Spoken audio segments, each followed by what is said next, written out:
First contact. The massive alien warship hung in Earth's orbit like a dark omen against the star-filled void. Its hull stretched over 3 kilometers, bristling with weapon arrays that could reduce entire cities to ash.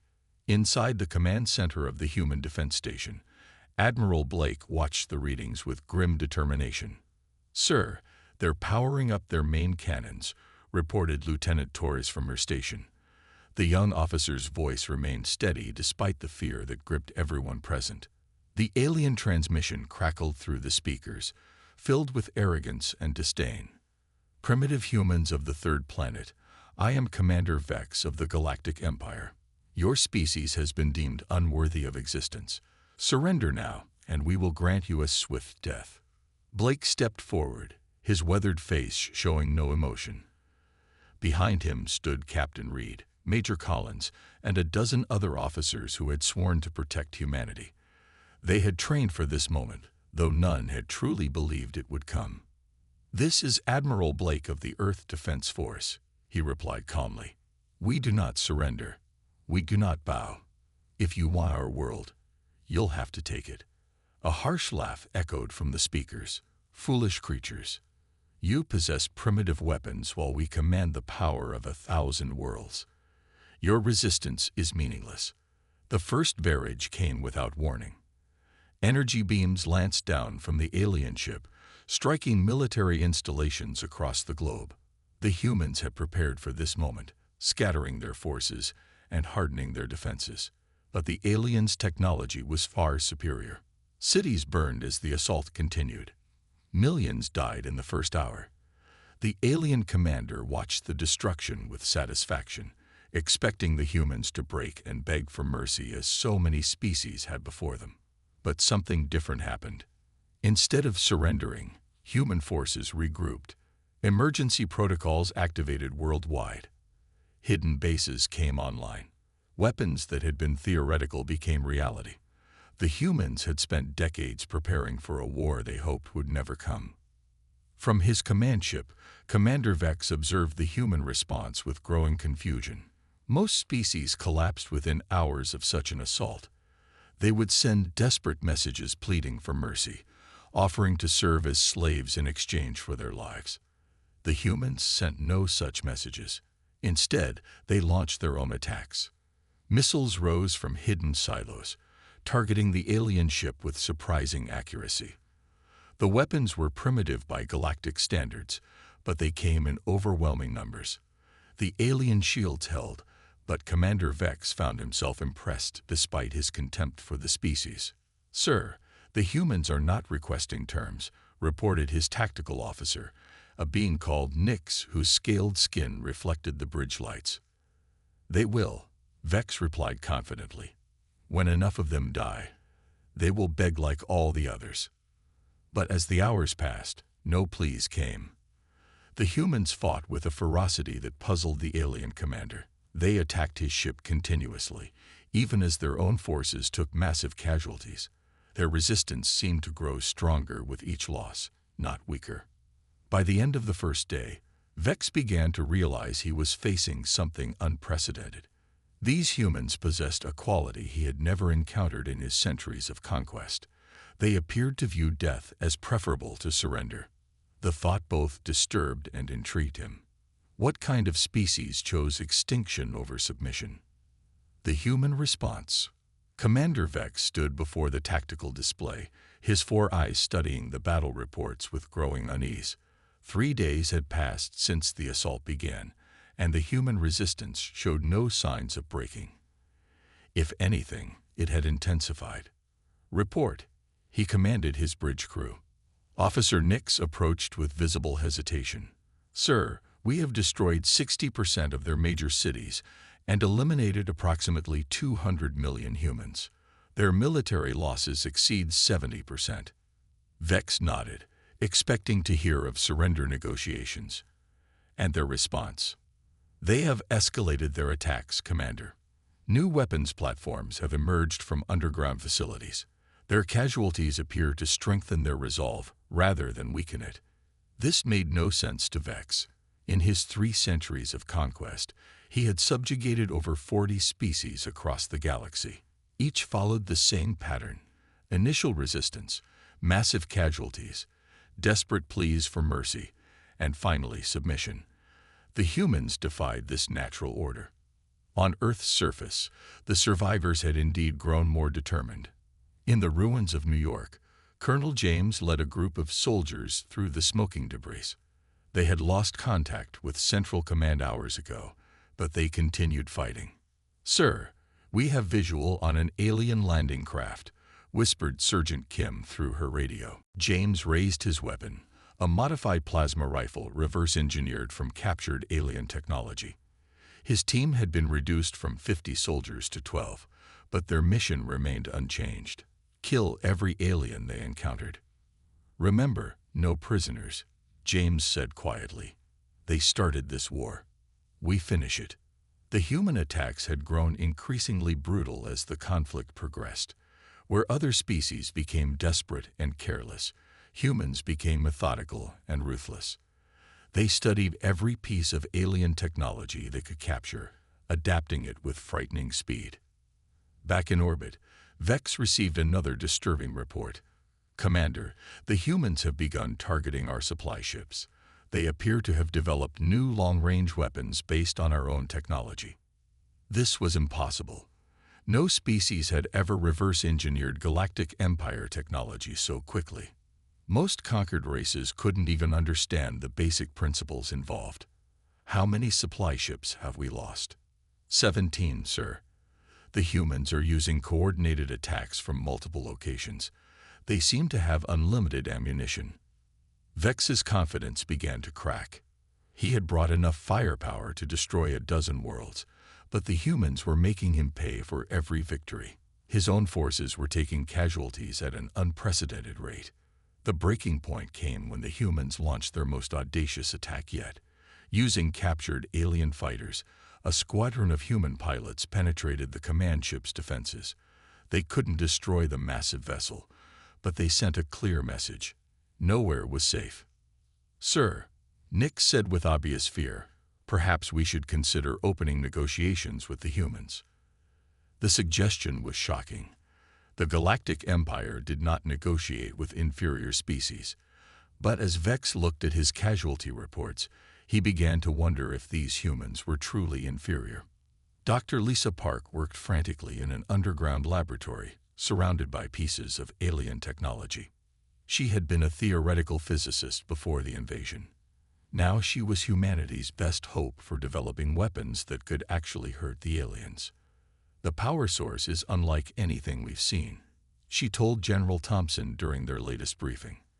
"But I think we can replicate it. Give me another week." "You have 3 days," Thompson replied. "Intelligence suggests they're planning something big." Thompson was right.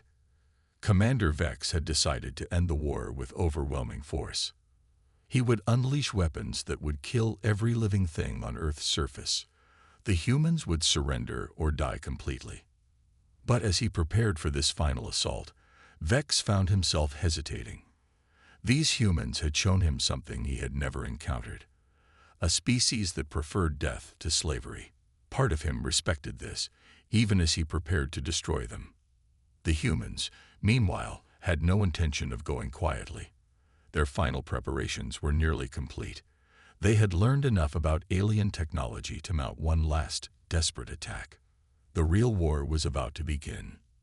The turning point. The alien mothership's weapons charged for what Commander Vex intended to be the final strike. Massive energy collectors drew power from the ship's core, preparing to unleash destruction that would sterilize Earth's entire surface. No species had ever survived such an assault. "All targeting systems locked," reported Officer Nix. "Planet killer weapons at full charge." Vex hesitated at his command console. In 3 centuries of conquest, he had never needed to completely exterminate a species. Most surrendered long before reaching this point, but humans seemed incapable of surrender. "Commander," came an urgent voice from the communication station. "We're receiving a transmission from the human planet." Finally, Vex thought, they would beg for mercy like all the others. The transmission crackled to life, revealing the face of an elderly human male in military uniform. Admiral Blake looked directly into the camera with cold, determined eyes. "This is Admiral Blake of the Earth Defense Force. We know you're preparing to destroy our world. We have a message for you and your empire." Vex leaned forward, expecting desperate pleas for negotiation. Instead, Blake's next words chilled him to his core. "We die free, or we take you with us. Those are your only choices." The transmission cut off, replaced immediately by proximity alarms throughout the alien ship. Hundreds of human vessels had appeared from seemingly nowhere, surrounding the massive mothership. They were crude, cobbled together from civilian ships and alien technology, but they carried weapons that made Vex's tactical officers shout in alarm. "Sir, they have planet-killer-class weapons," Nix reported, his voice filled with disbelief. "Multiple vessels are charging antimatter cores." This was impossible. Humans couldn't have developed such technology in mere days.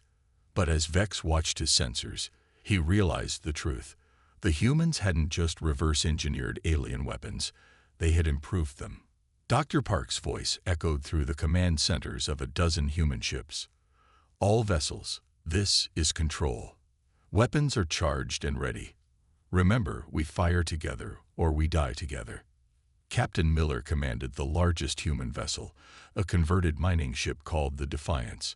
His crew consisted of volunteers who knew they wouldn't survive the next hour. None of them cared. "This is for Earth," Miller announced over the fleet communications. "This is for our children who won't see tomorrow. This is for everyone we've already lost." Commander Vex found himself in an unprecedented situation. His ship possessed enough firepower to destroy the human fleet, but not before they could cripple or destroy his own vessel. He had expected to fight desperate survivors, not a coordinated fleet armed with weapons that matched his own. "Sir, what are your orders?" Nix asked. For the first time in his military career, Vex considered retreat.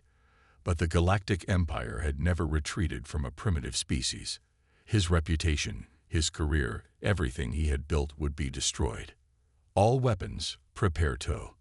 Another alarm interrupted him. His sensors detected something that made his blood run cold. More human ships were emerging from Earth's atmosphere, dozens of them, then hundreds. "How many ships do they have?" he demanded. "Sir, it appears every human vessel capable of spaceflight has been weaponized. Military ships, civilian transports, cargo haulers, even small personal craft. They're all armed and heading for our position." The humans had done something no species in galactic history had ever attempted. They had converted their entire civilian fleet into weapons of war. Every ship that could reach space now carried enough firepower to damage his mothership.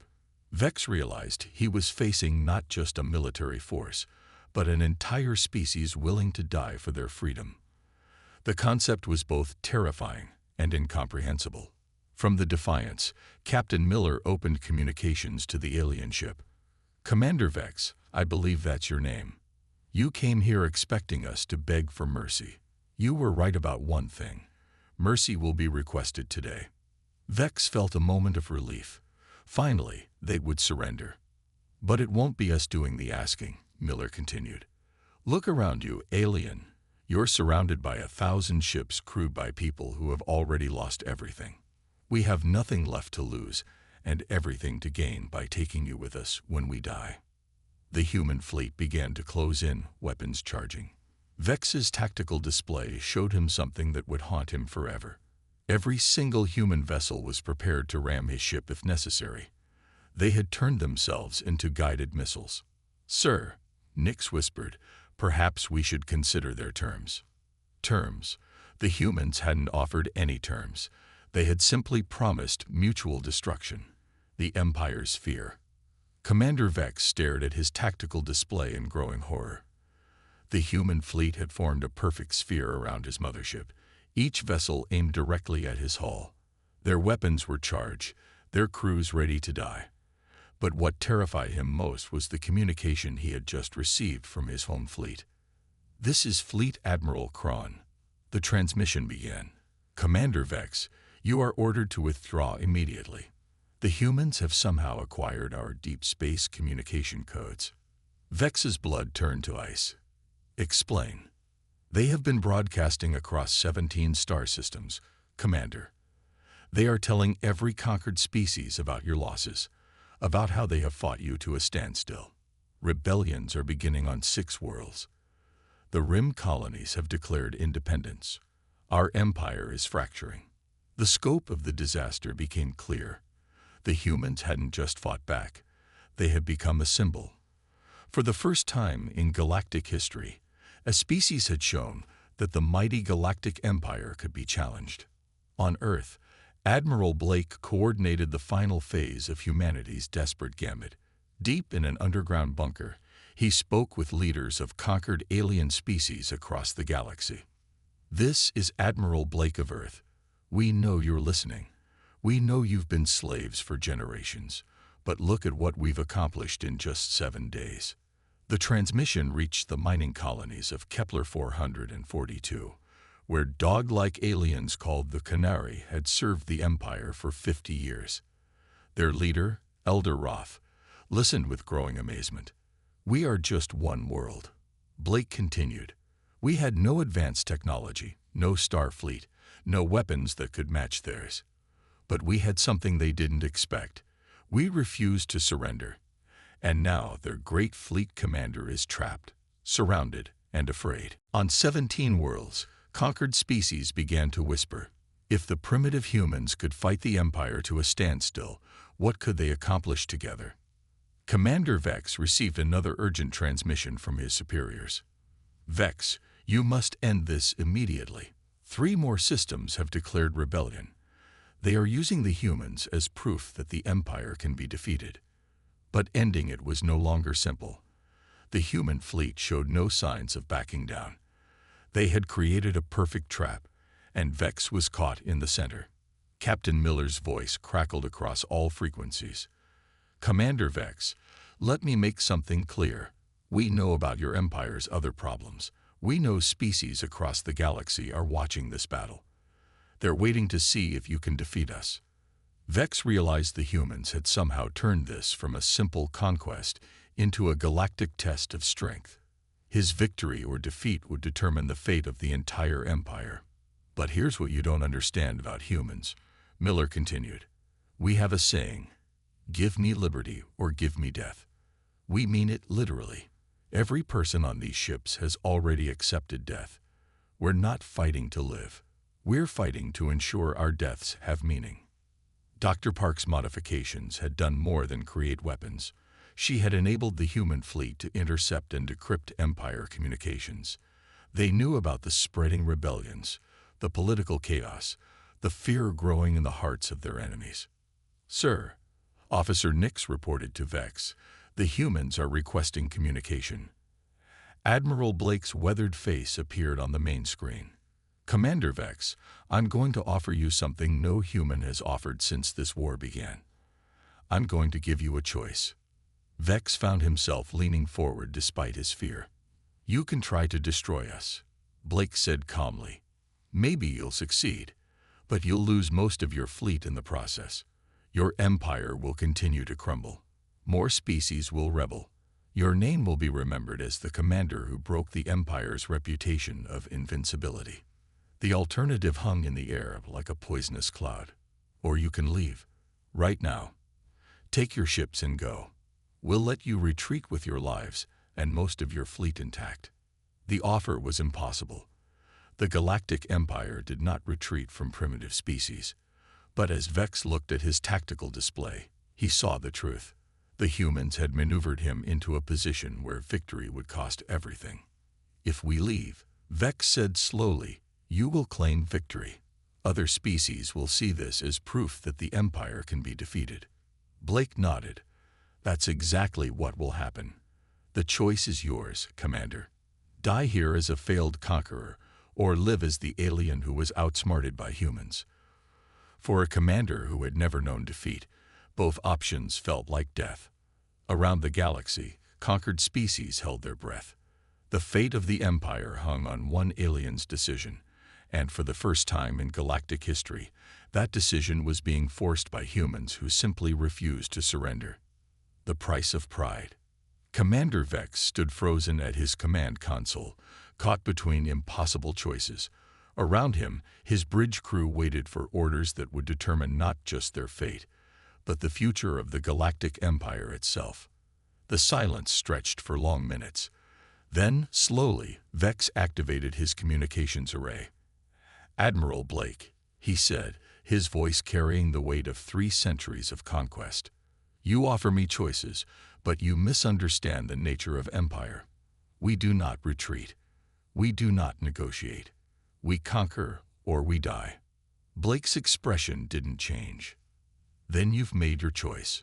All human vessels," Captain Miller announced across the fleet channels, "execute final protocol.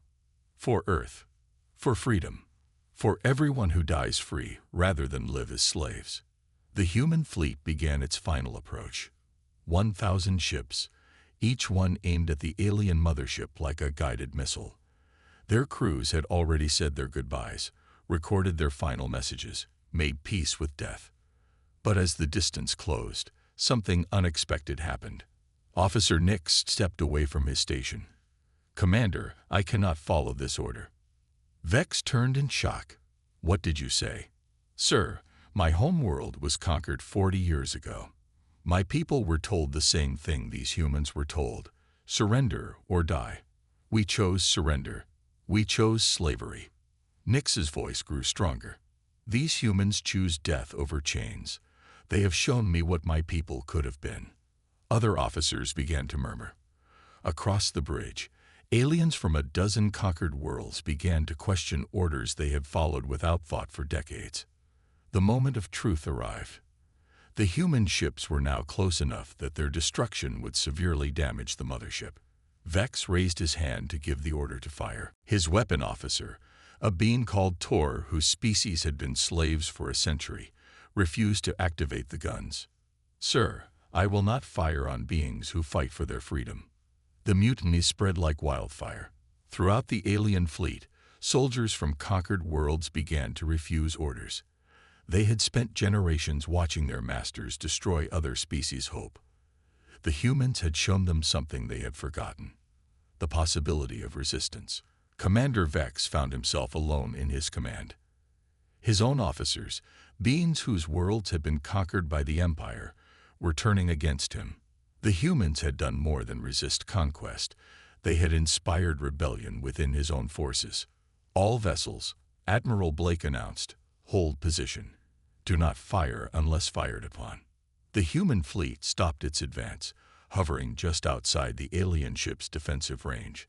They had created a standoff that could last forever, or end in mutual destruction with a single trigger pull. Fleet Admiral Kron's voice crackled over the communications system. "Vex, what is your status? Why haven't you eliminated the human threat?" Vex looked around his bridge at officers who would no longer follow his orders, then at the tactical display showing 1,000 human ships ready to die for their freedom. "Admiral," he said slowly, "the humans cannot be conquered." The words felt like poison in his mouth, but they were true. The Empire could destroy humanity, but it could not make them surrender. And in trying to break them, the Empire had revealed its own weakness. "Impossible," Kron replied. "No species is unconquerable." "These are," Vex said with growing certainty. "They prefer death to slavery. They have turned their entire civilization into a weapon. And worse, they have shown our own conquered peoples what resistance looks like." The truth of it settled over the alien fleet like a dark cloud. Reports flooded in from across the galaxy. The rebellion that had started with humanity's resistance was spreading to every corner of the Empire. Admiral Blake's voice filled the silence. "Commander Vex, I'm going to make you one final offer. Not as enemies, but as soldiers who understand duty." Vex found himself listening despite everything. "Leave our system. Take your fleet and go. In exchange, we'll help you fight the rebellions your empire is facing." The offer was stunning. The humans were proposing to help the very beings who had tried to exterminate them. "Why would you do this?" Vex asked. "Because we understand something your empire doesn't," Blake replied. "Freedom isn't about destroying your enemies. It's about showing them there's a better way to live." Officer Nix approached Vex's console. "Commander, perhaps the humans are offering us something we've never had, the chance to rule through respect instead of fear." The choice was no longer between victory and defeat. It was between clinging to an empire built on terror or accepting that some things, like human determination, could not be conquered. Commander Vex looked one last time at the human fleet surrounding his ship, 1,000 vessels crewed by beings who had chosen death over surrender, freedom over safety, hope over despair. "All ships," he announced to his fleet, "prepare for withdrawal from this system." The Galactic Empire's first retreat in its history began with a single command. But across the galaxy, it marked the beginning of something far more significant, the end of the age when strength alone determined survival. Humanity had won not by being stronger, but by being unbreakable. And in their refusal to surrender, they had taught the galaxy that some things were worth dying for. The aliens had pleaded for mercy in the end, mercy from the very species they had tried to destroy. The end.